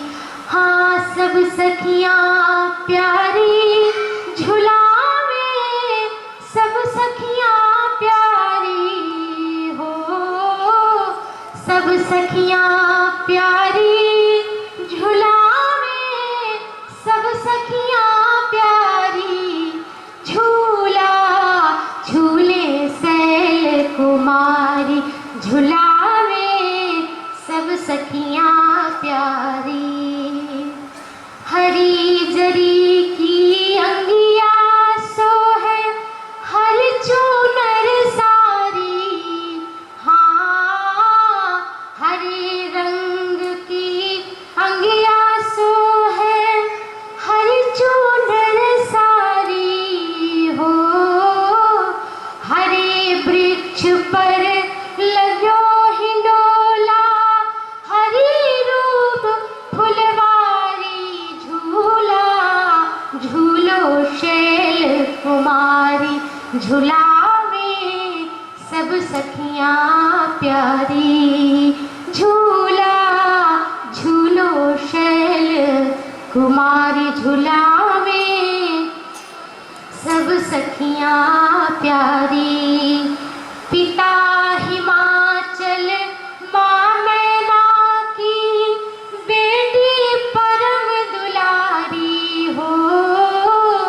पिता हिमालय माँ मैना की बेटी परम दुलारी हो। परम पुनीता त्रिपुर सुंदरी शोभा जगते न्यारी। झूला झूलो शैल कुमारी झुलावे सब सखियां प्यारी। झूला झूलो शैल कुमारी झुलावे सब सखियां प्यारी। झुलावे सब सखियां प्यारी। बोले शैल कुमारी माता की। देखो, माँ का जब जन्म हो तो कोई उत्सव जरूर मनाना चाहिए, इसलिए हमने कुछ नहीं तो 2 पंक्ति ही गा दी माँ के चरणों में कि देखो, कोई घर में बेटा होवे बेटी होवे तो आनंद आवे, और जहाँ जगत जननी भवानी आई हो तो वहाँ सरिता सब पुनीत जल बहानी। अब हम आपको संक्षेप में कथा सुनाएंगे। कथाएं तो बहुत बड़ी हैं, लेकिन समयानुसार भी, क्योंकि हर कोई, रात भी हो रही है, सबके पास समय भी नहीं है और ज़्यादा बैठने का समय भी नहीं है सबके पास, और सही भी है, शरीर है थकता है, मन है थकता है। एक घड़ी आदि ते पुण्याद। परंतु आज नवरात्रि है ना, तो नवरात्रि में माँ की कथा सुनने का विशेष लाभ है। तो पहला शैलपुत्री, द्वितीय ब्रह्मचारिणी। जो द्वितीय स्वरूप है माता का वो है ब्रह्मचारिणी का। ब्रह्म माने ईश्वर, अध्यात्म। चारिणी माने आचरण करने वाली। तो ध्यान से सुनना, नव रूपों का वर्णन, जिससे आप भी कोई पूछे कि भाई नौ दुर्गा का स्वरूप है क्या, क्यों पूजा करते हैं, क्या चाहिए आपको। तो एक तो हमारा बचपन शैलपुत्री की तरह हो, लेकिन जब हमारी अवस्था थोड़ी बड़ी हो तो हमारे जीवन में तपस्या होनी चाहिए। इसलिए माता पार्वती गुरुदेव नारद जी के आज्ञा अनुसार, वो स्वयं जगत जननी है लेकिन लीला कर रही हैं, वो भी शिव की प्राप्ति के लिए तपस्या करने के लिए गई। इसलिए वो कौन कहलाई? ब्रह्मचारिणी। और तृतीयम चंद्र घंटेति, तीसरा रूप है माता का जिसे कहा जाता है चंद्र घंटा। बोलिए ब्रह्मचारिणी मैया की, चंद्र घंटा मैया की। तो तृतीयम चंद्र घंटेति, चंद्र घंटा माने माता के जो तीसरा रूप है माता का, उनके मस्तक पर भी चंद्रमा है घंटे के आकार का। जैसे भगवान शंकर के मस्तक पर द्वितीया का चंद्रमा शोभायमान है, ऐसे माता के मस्तक पर भी चंद्र घंटा, माता के मस्तक पर चंद्रमा विराजमान है, इसलिए उन्हें चंद्र घंटा। घंटा क्या करता है? जब आप घंटा बजाते हैं तो उसके बिल्कुल लास्ट में सुनना ओंकार की ध्वनि निकलती है। जब पूरा घंटा बज के बिल्कुल एंड में, तो क्या ओंकार की ध्वनि होती है।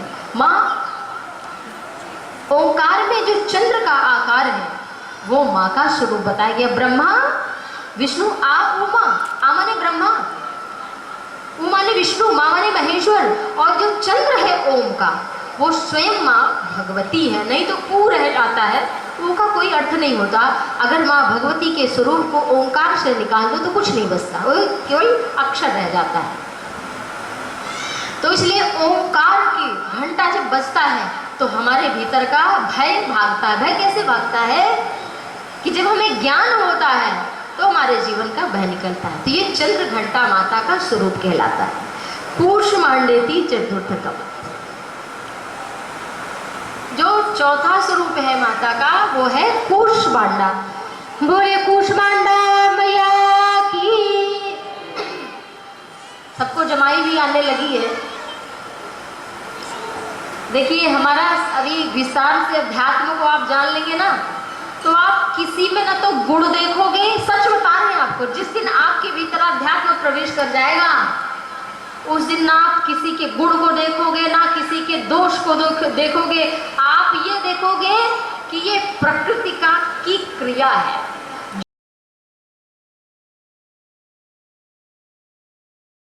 इसलिए वहां ना तो किसी की बड़ाई करता है और ना किसी की बुराई करता है। क्यों? ये प्रकृति के गुण ही गुण में बरत रहे हैं, ऐसा भाव उत्पन्न हो जाता है। तो कूष्मांडा का अर्थ है, कु माने छोटा, ऊष्मा माने प्रकाश। कूष्मांडा, अंडा निकल रहा है ना बाद में, तो ब्रह्मांड, जिनके मंद स्मित मुस्कान मात्र से ब्रह्मांड की रचना हो जाती है। कैसे? केवल मुस्कुरा देना तो ब्रह्मांड प्रकट हो जाता है, उसकी रचना हो जाती है। हम आप एक घर बनाते हैं तो कितना परेशान हो जाते हैं, और वो तो मुस्कुरा भर दे मैया तो एक ब्रह्मांड बन जाता है। एक ब्रह्मांड में 14 लोक होते हैं, 7 पाताल और 7 ऊपर के लोक हैं। अतल वितल सुतल तलातल महातल रसातल पाताल, 7 नीचे के और ऊपर के स्वर लोक, भूवर लोक, जल लोक, मर लोक, तप लोक इत्यादि, भूलोक,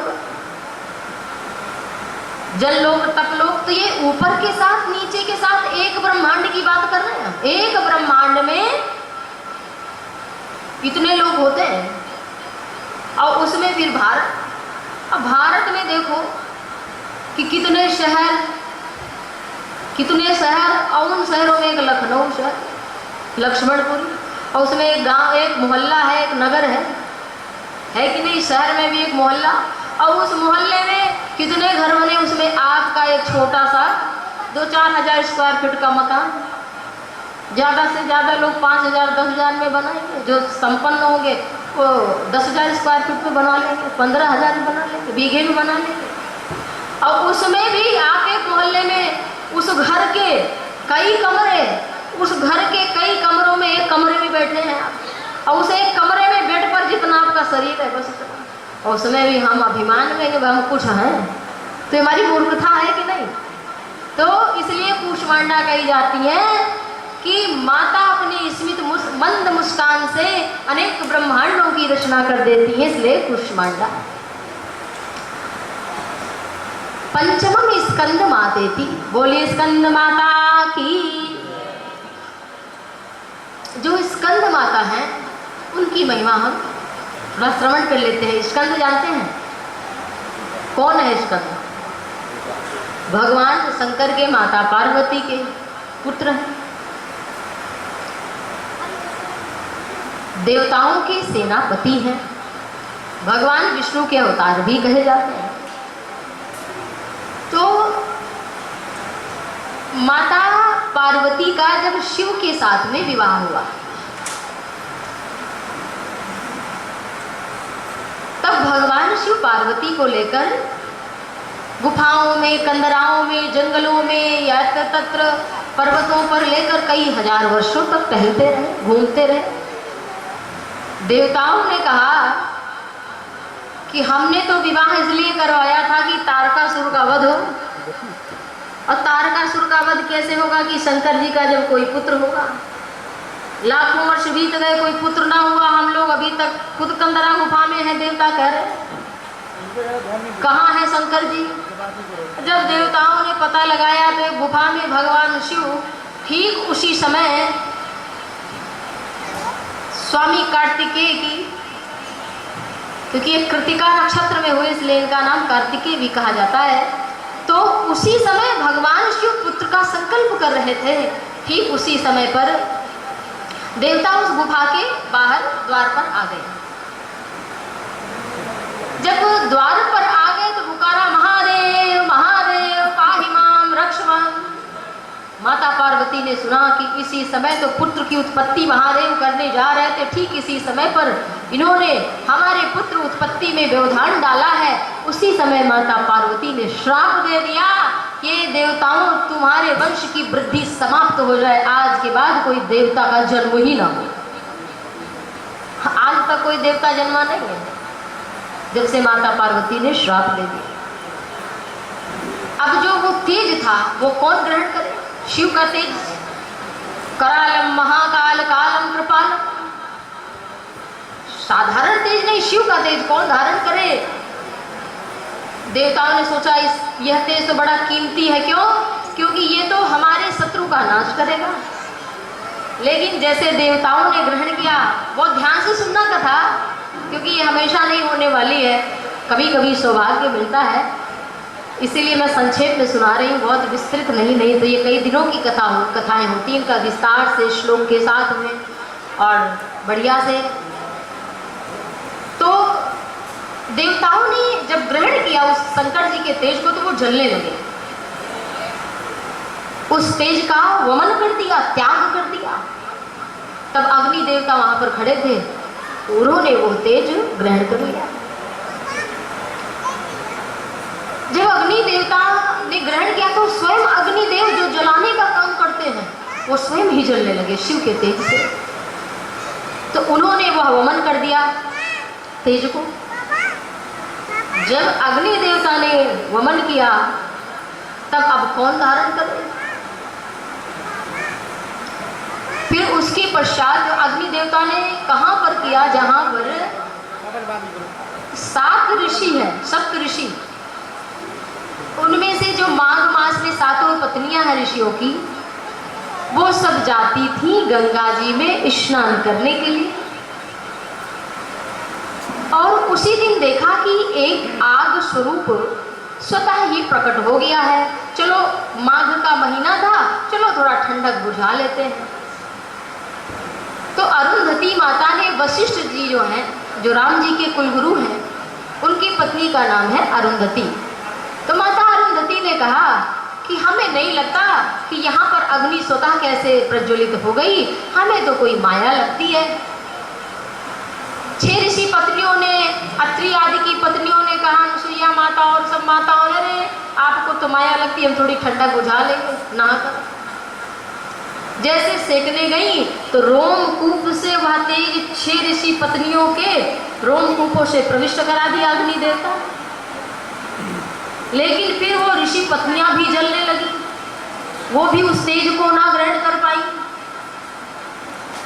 वह तेज फिर एक हो गया। फिर उन ऋषि पत्नियों ने उसे गंगा में फेंक दिया, उस तेज को। गंगा जी थी पास में। फिर उस तेज को गंगा जी भी जलने लगी, गंगा जी स्वयं जलने लगी शिव के तेज को धारण करके। और जब महादेव शिव गंगा जी जलने लगी तब सोचा अब क्या करें।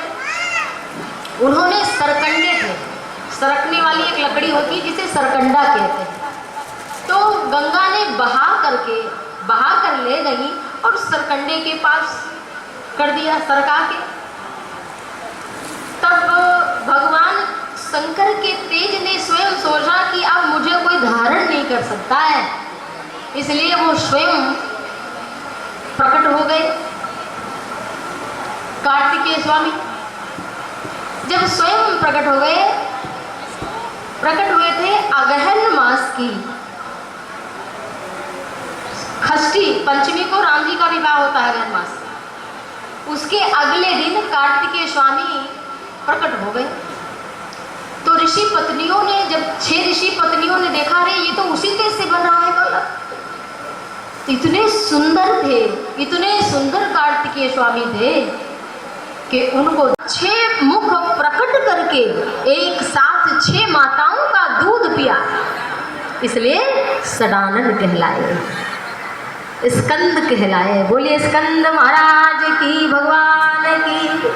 तो इसलिए और जब इधर शंकर और पार्वती को कैलाश पर दोनों आ गए थे, पता चला तो बुलावा भेजा नारद जी ने, इधर तारकासुर का वध भी कर दिया कार्तिकेय स्वामी ने, और माता ने अपना दुग्ध पान कराया और अपनी गोदी में भगवान शंकर के स्वरूप तेज को जब धारण किया तो स्कंद माता कहलाई। बोले स्कंद माता की। 5 हो गई, छठी बहुत। कत नाम के एक ऋषि हैं, उनके पुत्र हुए कात्यायन। खष्टम कात्यायनी दिचा, बोले कात्यायनी माता की। तो जो कात्यायनी माता है ये कैसे प्रकट हुई? एक ऋषि थे जिनका नाम है कत, और कत के हुए कात्यायन नामक महर्षि। उन्होंने दुर्गा जी को पुत्री रूप में प्राप्ति के लिए बहुत तपस्या की, तो माँ भगवती प्रकट हुई और उनका नाम फिर कात्यायन ऋषि की पुत्री होने के कारण कात्यायनी माता कहलाई। बोली कात्यायनी माता की।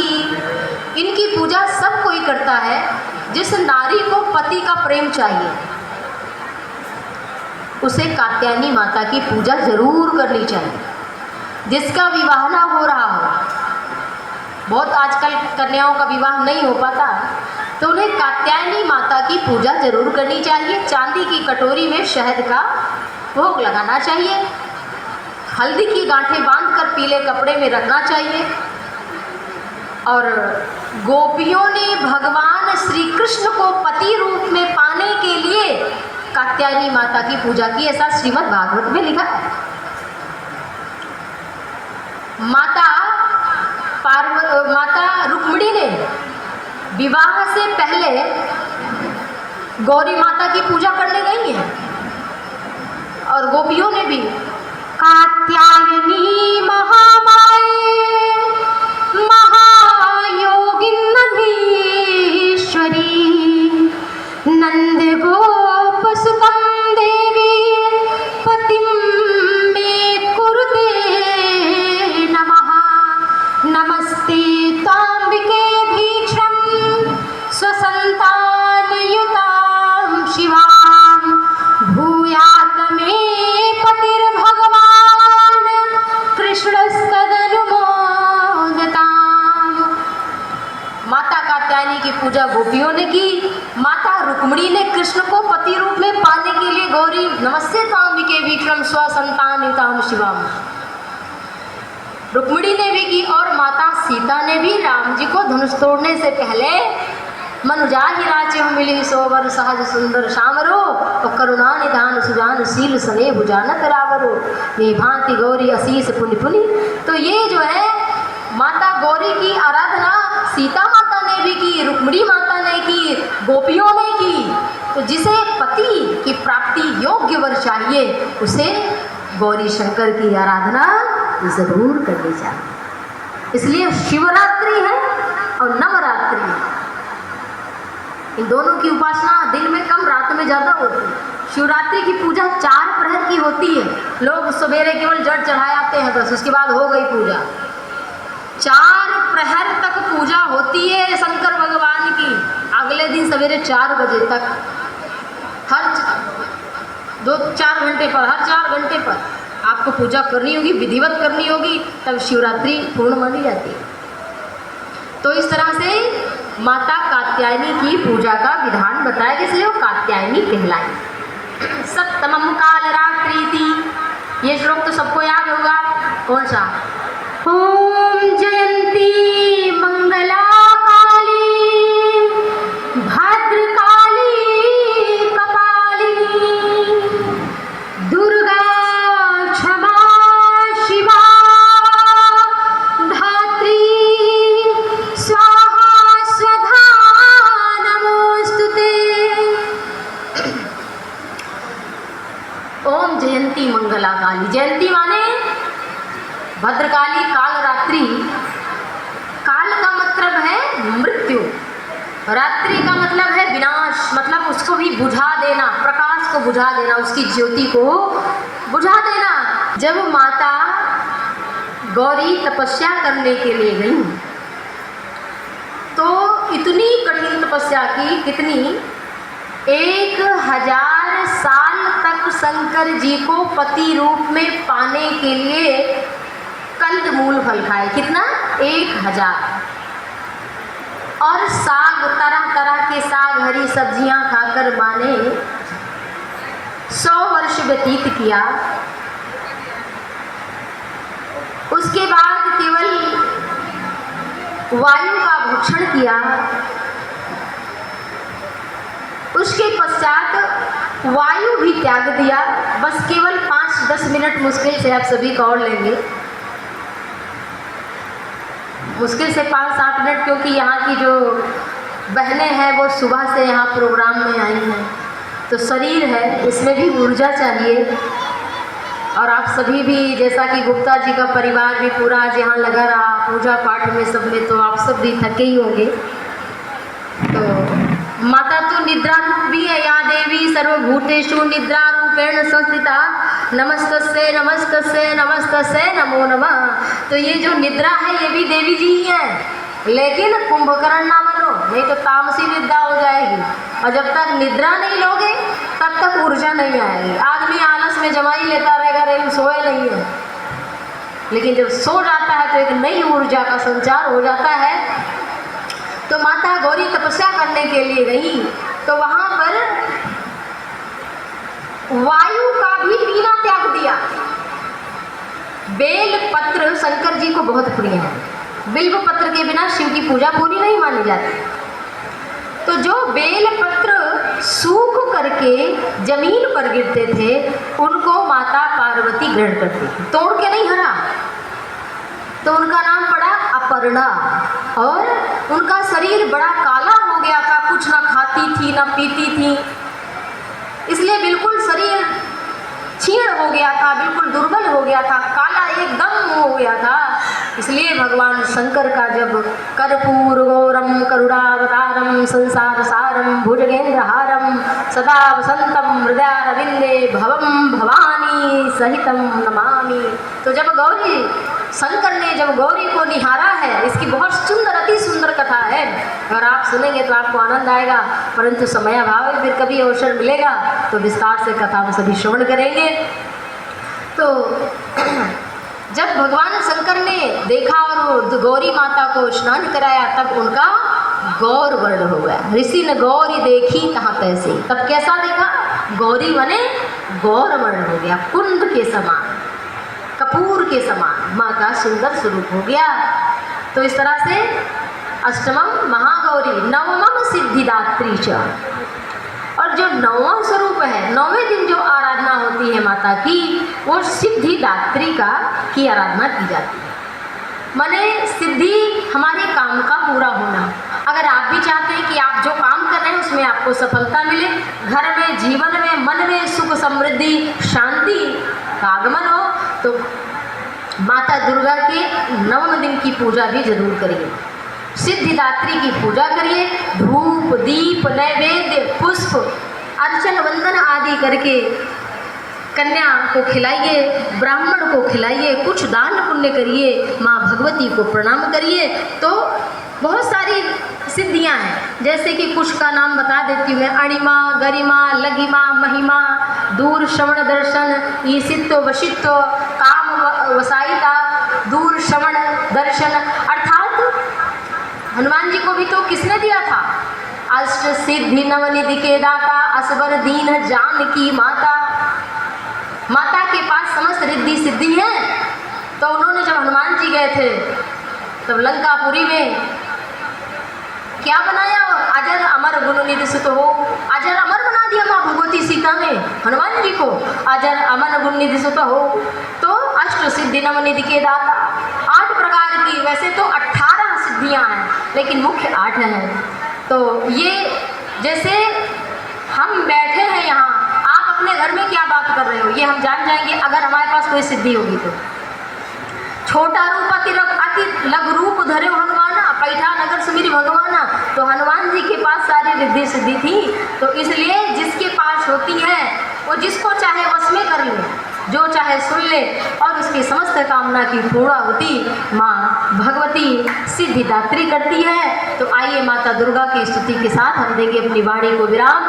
बोले दुर्गा मैया की।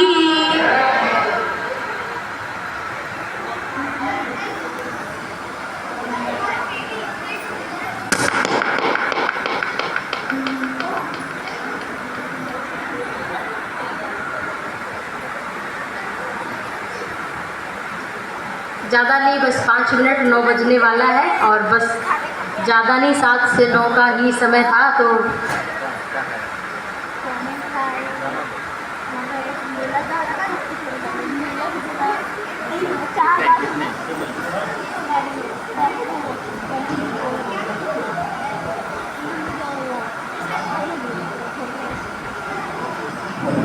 जय भगवती देवी नमो वरदे, जय पाप विनाशिनी बहुफल दे, जय शुंभ निशुंभ कपाल धरे, प्रणमामि तु देवी नराति हरे, जय चंद्र दिवाकर नेत्र धरे, जय पावक भूषित वटवरे, जय भैरव देह निलीन परे, जय अंधक दैत्य विशेष करे, जय महिष विमर्दिनी शूल करे, जय लोक समस्तक पाप हरे, जय देवी पितामह विष्णुनुते, जय देवी पितामह विष्णुनुते, जय भास्कर सक्र शिरोवनते, जय सन्मुख सायुध ईशनुते, जय सागर गामिनी शंभुनुते,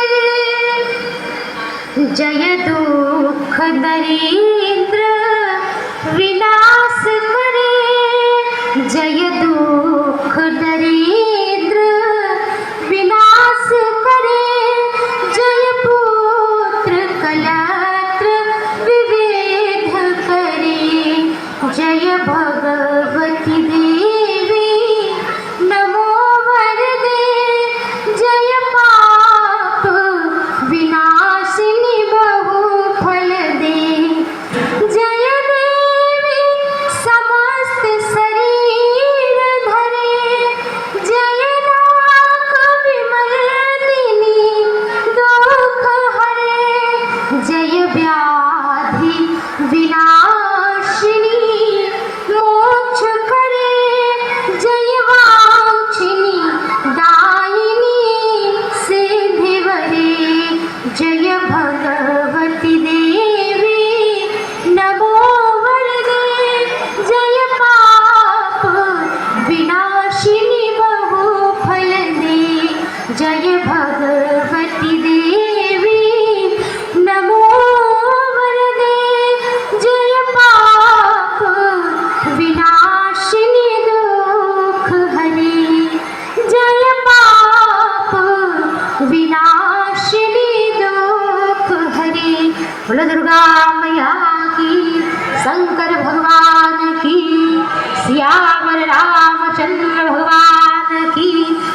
राधा कृष्ण भगवान की, हनुमान जी महाराज की, नवदुर्गा की, अयोध्या धाम की, वृंदावन धाम की, सब संतन की, सब भक्तन की, जय जय श्री सीताराम।